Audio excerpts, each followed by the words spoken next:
absolutely is. Been over the chionks. Been working your buns off for bands.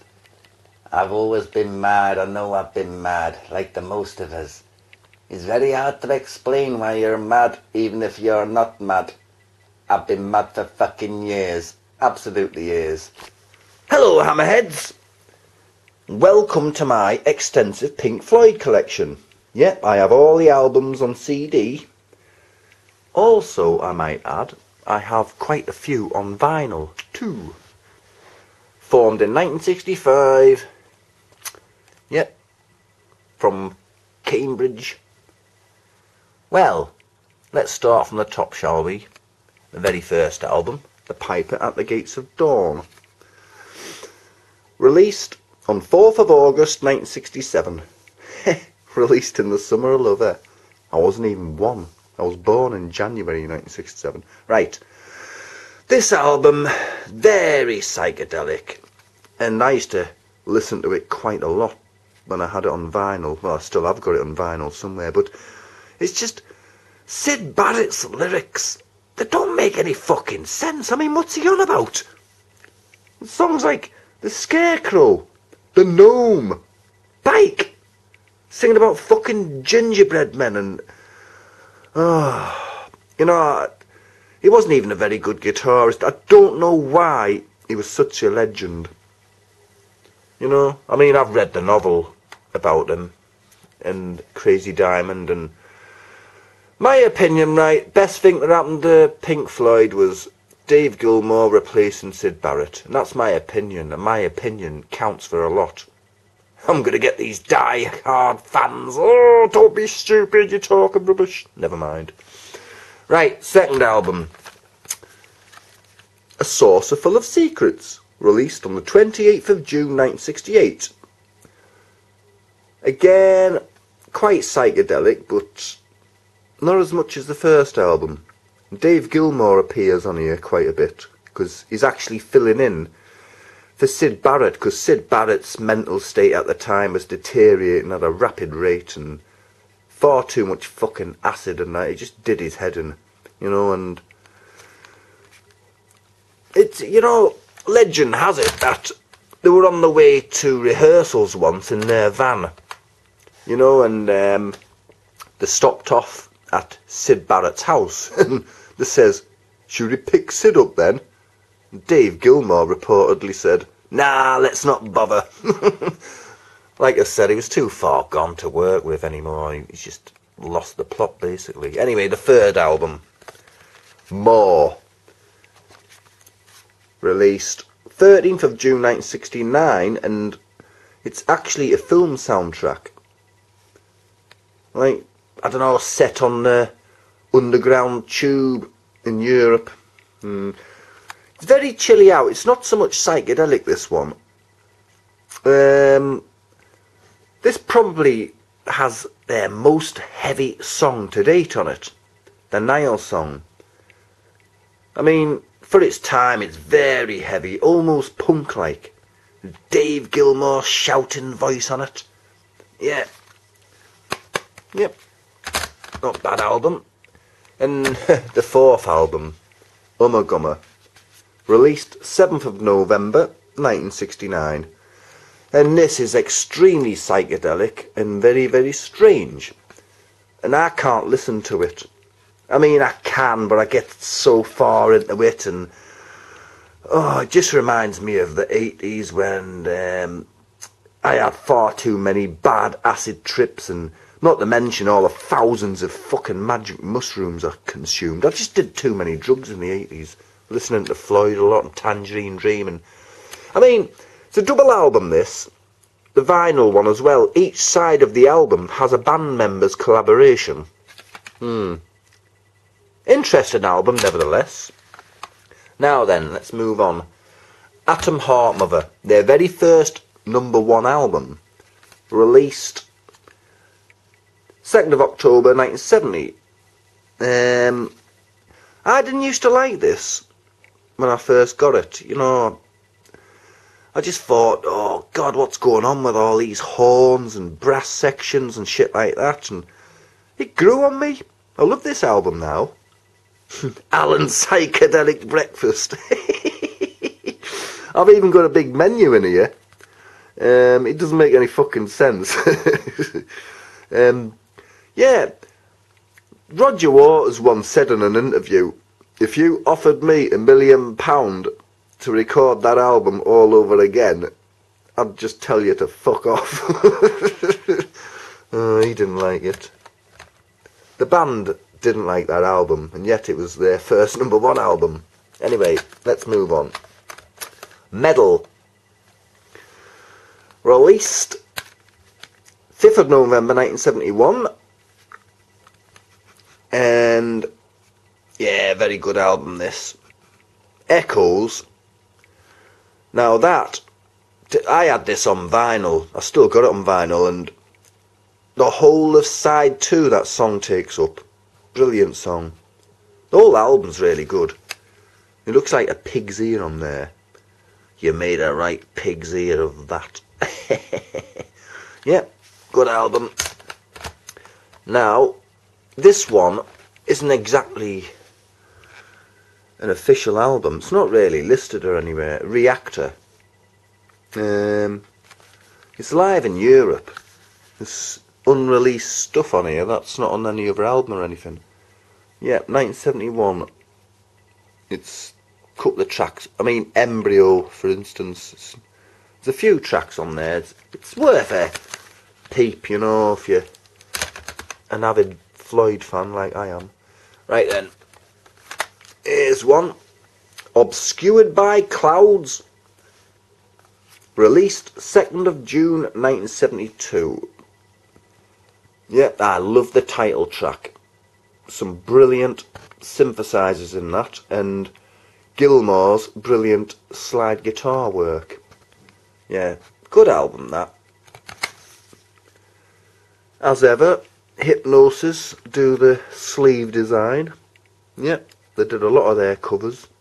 They're also responsible for a lot of Led Zeppelin covers as well. Right then, we come to the penultimate Pink Floyd album. Their 8th studio album, released 23rd of March 1973 at Abbey Road Studios. And it's one of the biggest selling albums of all time, this. You know, it's got some childhood memories on here for me. I mean the song on it, Brain Damage, right? It's, you know, it's about Syd Barrett, really. The band denies, but it is. Brilliant album. I mean, Alan Parsons was an engineer on here, and I think he produced it as well. He went off to do his own solo project, hence the name Alan Parsons Project. But I've got 9 albums by them, so obviously they did well. Brilliant album, that. Yeah, I remember my brother got that on vinyl. He borrowed it from somebody at school and played it to friggin' death. Right then. And also on that, Claire Torrey, who does the Great Gig in the Sky voice, she got paid £30. That's like £300 in today's money. And she sued Pink Floyd and EMI Records. And nobody really knows the outcome except those who were involved. Never mind. Right then. Now then, we've got Wish You Were Here. Released 12th of September 1975. 2 men on the front there, and one of them's on fire. And what that actually signifies is a business deal going wrong. One of them's getting burnt. And a lot of this album pays homage to Syd Barrett. Again, the band denies it. But come on. The lyrics alone tell you that. Shine on you, crazy diamond. Wish you were here. Welcome to the machine. Of course it's about Barrett. And here's a funny coincidence as well. During the recording of that album, Syd Barrett walked into the fucking studio. As fat as fuck. bold as a coot. Nobody recognised him. It was Syd Barrett. Why did he walk in when they were recording that? You know, he used to sit around his house drinking endless cans of Guinness. And that's why he got so fat. Brilliant album, that. Brilliant album. And now, probably one of my favourite Floyd albums, Animals. Released 21st of January 1977. As you can see by the track titles, Pigs on the Wing 1, Dogs, Pigs, 3 different ones, Sheep, Pigs on the Wing 2. When I was younger, I used to think this was all about animals. It's not. It's about people. And there's Battersea Power Station there. The giant inflatable pig.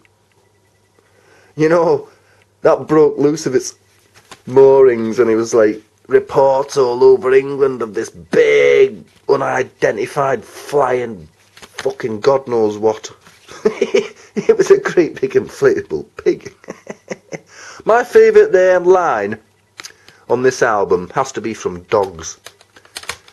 Just another sad old man, all alone and dying of cancer. Nice and cheerful, that. And now we have the end of the decade.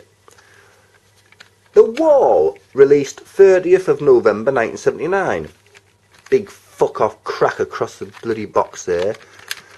I mean, I used to love this album, but now it just depresses the fucking shit out of me.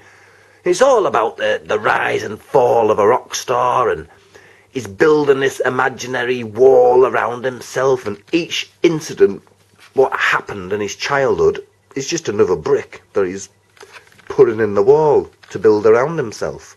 I mean, this spawned a massive Christmas #1. I mean, it's double disc there. Another Brick in the Wall, Part 2.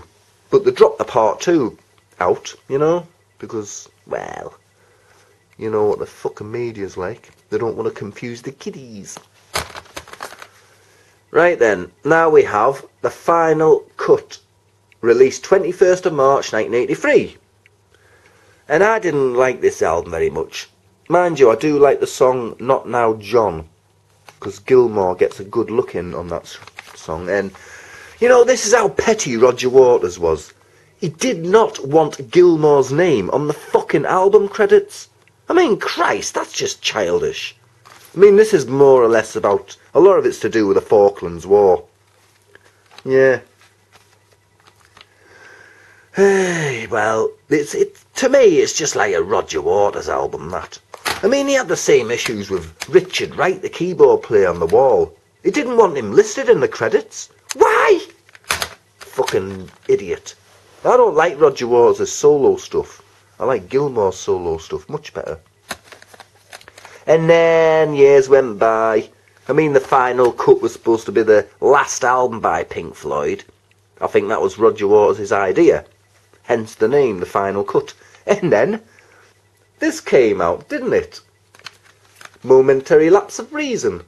7th of September 1987. I remember when this came out. I was living in that shithole Crudders Park, the west end of Newcastle. It's like the fucking Bronx of England, that.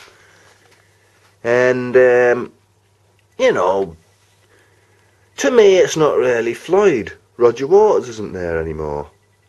I mean, he sued them. There was a big court case over it. You know, he was like, oh, how dare they? I'm an original member. None of them are. And Pink Floyd won. So, being as childish and petty as Roger Waters is, he got together a big, massive collaboration of people and did a massive gig about the Berlin Wall coming down. And then Gilmour's crying in an interview nearly, going, why didn't he ask us? Well, for obvious reasons. And then their very last studio album to date, The Division Bell, released 28th of March 1994. And if you have this, have you ever seen this on the cassette? It's not actually steel, like, you know, the little rock fucking things instead. And, you know, again, it's a good album, but to me it's not real Pink Floyd. And then you have The Delicate Sound of Thunder, released on the 21st of November 1988. Double live album. God knows what the cover signifies. A man standing there covered in light bulbs. What the fuck? And a man up there surrounded by, I don't know, birds, I think. Yeah, it's just basically a lot of live stuff. And then you've got Pulse. It doesn't flash anymore. It used to flash like Heartbeat. I mean, you got this out. There's all the track listings there. Bloody blah. Then you've got the book. You've got one disc there and one disc there. I rarely play these live albums. Anyway, hammerheads, that's my Pink Floyd collection. Thanks for watching and thanks for being jealous. I'll see you all later. And I also might add that tomorrow is Sunday and the Sunday song recommendation might just be a David Gilmour track. That's if I can find the bloody album. See you later. Oi mate!